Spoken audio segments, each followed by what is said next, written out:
Hello everyone, this is my leadership article. This is Jasmine Jones again, and I want to just go ahead and jump right into it. So the article that I decided to talk about or discuss was there's no guidebook being a principal in the age of the coronavirus. The effectiveness that I found of this article was that this principal was making sure that she provided her staff with different streams of ideas to make sure that learning and the students and the staff was still connected outside of school. She did a great job with equipping teachers with online resources and making sure that teachers had some type of guide to follow, and that students were also able to contact teachers during these particular digital office hours, even though students wasn't able to see their teacher face to face.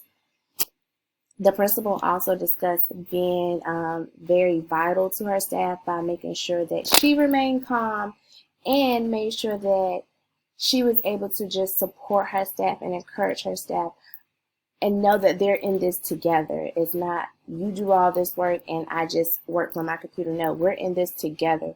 So she helped teachers develop high quality lessons, and she was making sure that she was always there for her staff by answering questions about content as well as teaching. And I thought that was very important, that the principal was just able to take off their principal role, step into being a teacher, and look at these teachers' content to make sure that they are sending students home with activities and lessons that was going to be still conducive to learning, even though it was going to be done digitally. However, there was a big fear that she faced, which was making sure that students was getting online and doing the work. I think that's across the board as being a teacher and as an administrator, just making sure that these students are having their support at home and making sure that they're still committed to doing their work digitally. My stance on schools closing, as comparison to the article, I did have some pros. The safety measures were able to eliminate the person-to-person transmission, which can reduce the spread of the virus, as well as the social distancing. My cons in comparison to the article, routines did change. This principal wanted her staff to just know that we were going to have some type of normalcy, or there's going to be some type of normalcy going on.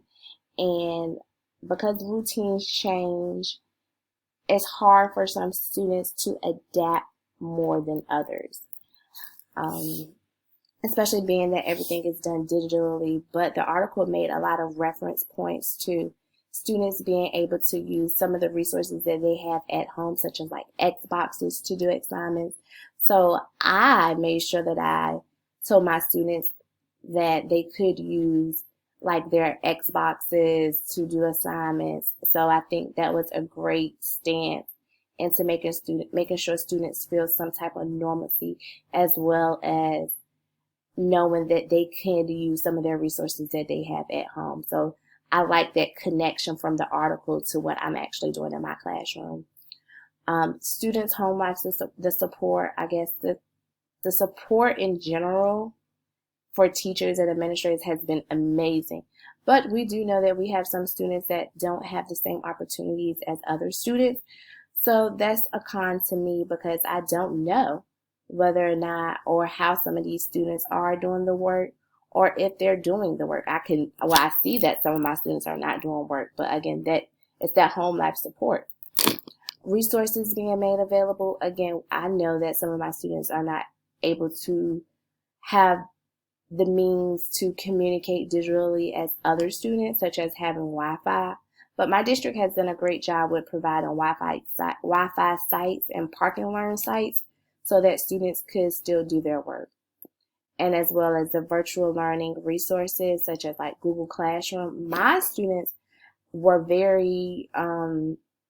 they have been familiarized with Google Classroom, so we were able to just jump right into. But I do know some teachers were not able to use Google Class. They did not use Google Classroom, so they had to be trained in a short amount of time on how to use Google Classroom so that learning could still take place digitally, even though there are a number of resources. That's just one of the preferences that I'm using for my class. How has it impacted my job?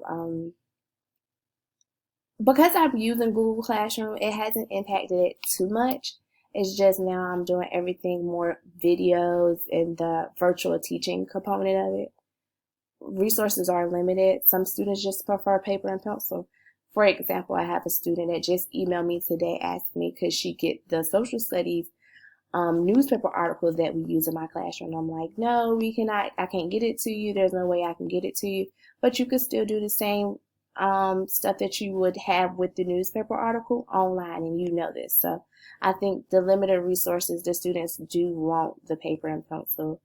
And again, the student support, because we do know that some students are not blessed to have certain resources as other students, as well as the exceptional students and their accommodations. Some again, we know that some students do not have that support as other students. So it's like, how are these students' needs being met? We are providing them with everything, but again, their parents might not be doing everything that we would do as the educator.